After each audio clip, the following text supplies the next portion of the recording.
오늘 말씀은 그 가나안 땅에서 애굽으로 식량을 사러 온 이 열 형제들의 이야기를 담고 있습니다. 형들은 요셉이 누구인지를 몰라요. 그런데 요셉은 형들이 누구인지를 알고 있습니다.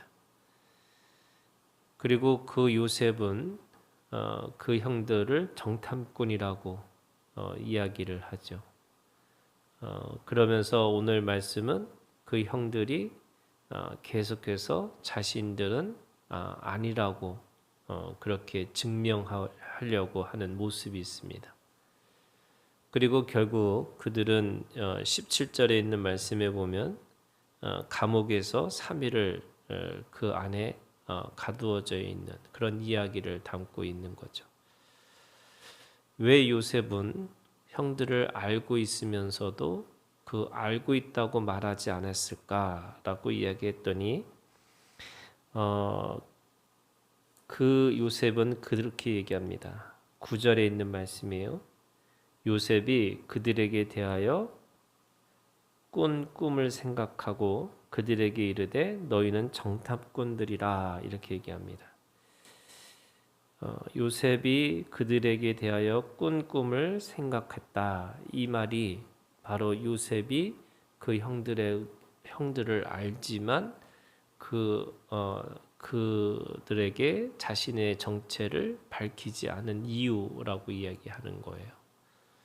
그러면 요셉의 꾼 꿈이 뭐냐? 당연히 그 요셉에게 절하고 있는 형들의 모습이 나타나 있는 거죠. 그런데 그 꿈을 들은 그 형들의 마음이 어떤 마음이었냐면 그 꿈에 대해서 분노하고 또 시기하고 질투하는 마음이었습니다. 그러니까 요셉은 그 형들을 만났지만 그 형들에 대해서 어렸을 때의 그런 생각이 있는 거죠. 이 형들이 여전히 그 자신을 향한 그 시기와 질투와 또 그런 분노를 가지고 있는지를 알아보려고 한 거예요. 그러면서 뭐라고 얘기하냐면 그 13절에 있는 말씀에 보면 14절에 있는 말씀에 보면 요셉이 그들에게 이르되 내가 너희에게 이르기를 너희는 정탐꾼들이라 한 말이 이것이니라. 너희는 15절에요. 이같이 하여 너희의 진실함을 증명할 것이다. 그러니까 그 형들이 그 미움과 시기와 질투로부터 벗어나서 그들의 진실이 무엇인지를 알고 싶은 거예요. 그래서 그 진실함을 증명하라 이렇게 얘기합니다. 그러면서 그 막내 아우가 여기 오지 아니하면 너희가 여기서 나가지 못하리라 이렇게 얘기하는 거죠. 그 진실함 속에 뭐가 있냐면 바로 요셉은 자신의 동생 그러니까 베냐민이 그 목숨을 생명을 잘 보존할 수 있는지를 알아보고 싶은 거였어요. 그것은 이 야곱이 그 형들과 같이 그 베냐민을 보내지 않는 이유가 되는 거죠. 4절에 있는 말씀에 보면 야곱이 요셉의 아우 베냐민은 그의 형들과 함께 보내지 아니하였으니 이는 그의 생각에 재난이 그에게 미칠까 두려움이었더라. 아버지 야곱은 이 요셉이 죽었다고 하는 이야기를 들으면서 그 말로 표현할 수 없는 그런 슬픔을 가지고 있었어요. 그러면서 이 베냐민까지 잃을까봐 이게 노심초사하고 있는 거죠. 이 요셉이 이 팔려가서 총리까지 되는 시간을 보통 한 13년 정도 이야기를 해요.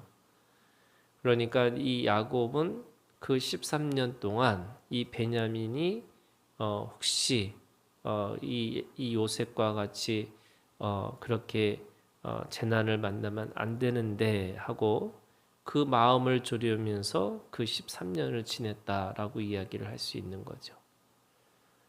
뭔가 뚜렷한 증거는 없지만 이 형제들이 그 안에서 시기하고 질투하고 했던 그 모든 것을 알고 있었기 때문에 혹시 베냐민까지 그렇게 당하지 않을까, 이 마음이 그 아버지 이 야곱에게도 있었다라고 이야기를 하는 거예요.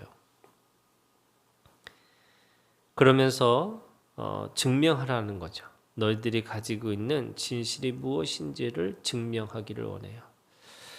그러면 지금 이 모든 이야기 속에서 하나님이 말씀하시고자 하는 것이 뭘까?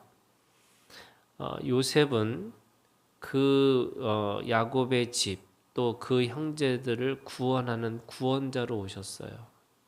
그런데 그 구원이라는 것이 그냥 어설픈 용서 또는 그 모든 죄를 그냥 무조건적인 용서를 하시는 게 아니라 그 죄로 다시 돌아가지 않도록 그들을 어떻게 회복시키시고 또 그 안에서 어떻게 그들을 용서하고 또 그들을 어떻게 하나님 앞에 구원할지를 생각하는 거예요. 이것이 구원의 역사를 보면요, 하나님의 모략이라고 얘기를 해요. 이 하나님의 모략이라고 하는 것은 뭐냐면 세상에 가지고 있는 지식과 지혜로는 도저히 이해할 수 없는 하나님의 그 구원에 회복하는 시간과 그 회복에 하나님의 계획이 있다라고 이야기를 하는 거예요. 만약에 이게 우리가 가지고 있는 이 죄사함이라는 건요, 그냥 하나님께서 이런 거 이룰 수 있잖아요. 그냥 하늘에서 내가 너희 죄를 용서할게 이렇게 할 수 있어요. 왜냐하면 하나님은 능력이 있으신 분이잖아요. 전지전능하시고 무소부재하시는 하나님이 그냥 우리의 죄를 하늘에서 그냥 용서하셨다라고 하시면 끝나는 일인데, 왜 하나님은 사람의 모습으로 오셨고 그 사람의 모습으로 처참하게 죄값을 치르시는 죄인으로 그 십자가에서 왜 죽으셨을까? 그것이 하나님의 모략, 하나님의 큰 경륜 안에 있는 하나님의 구원의 역사라고 이야기를 하고 있는 거예요. 그것이 뭐냐면 이 성경은요, 이런 게 있습니다. 죄는요, 반드시 죄값을 치러야 된다는 거예요. 그게 하나님의 공의와 하나님의 정의예요. 그러니까 죄값을 막 그냥 무조건적으로 용서하신 게 아니에요. 하나님은 그 죄값이 있기 때문에 죄값을 치르는 하나님의 공의와 하나님의 정의를 가지고 계세요. 하나님은 사랑과 그 공의와 정의라는 것이 부딪힐 수밖에 없어요. 예수 그리스도가 우리 가운데 은혜로 오셨지만 그 은혜 안에 뭐가 있냐면 반드시 진리라고 하는 하나님의 공의와 하나님의 정의가 있는 거예요. 그래서 사람이 죄를 지면요, 반드시 그 죄값을 누군가가 치러야 된다는 거예요. 그 죄값을 치르시기 위해서 하나님이 사람으로 오셨고 그 사람의 그 모든 죄를 짊어지시고 십자가에서 대신 짊어지고 죽으셨다는 거예요. 이거를 대속이라고 얘기를 해요. 하나님의 대속, 이 예수 그리스도의 대속함이 그 공의와 정의를 지키시면서 하나님의 사랑을 이루셨다, 이렇게 말씀하시는 거예요. 그래서 여러분, 우리가 가지고 있는 용서와 또 사랑과 긍휼이라는 것은 그냥 이 어설픈 긍휼이 아니고요, 무조건적인 용서가 아니고요, 그 용서를 하기 위해 무조건적인 용서를 하기 위해서는 그 죄값을 반드시 치러야 되는 거고, 그 죄값을 치르는 과정 하나하나가 그 안에서 하나님의 은혜가 있어야 된다는 거예요. 그러면 지금 이 요셉은 뭘 하고 있는 거냐면 그 형들이 돌아오기를 기다리는 거고요. 그 형들이 과연 하나님 앞에서 그 공의와 정의 속에서 어떻게 회복돼서 구원하실 것인지에 대한 그 큰 그림을 가지고 있다 이렇게 얘기하는 거예요. 그들은 그 요셉을 팔았던 죄가 있어요. 그 죄를 미움과 시기와 질투라는 하나님 안에서의 그 말씀의 언약 가운데 있어야지만 그거를 넘어설 수 있는데 그걸 넘어서지 못하고 그런 사람의 마음을 가지고 미우고 질투하고 시기하고 있는 거예요.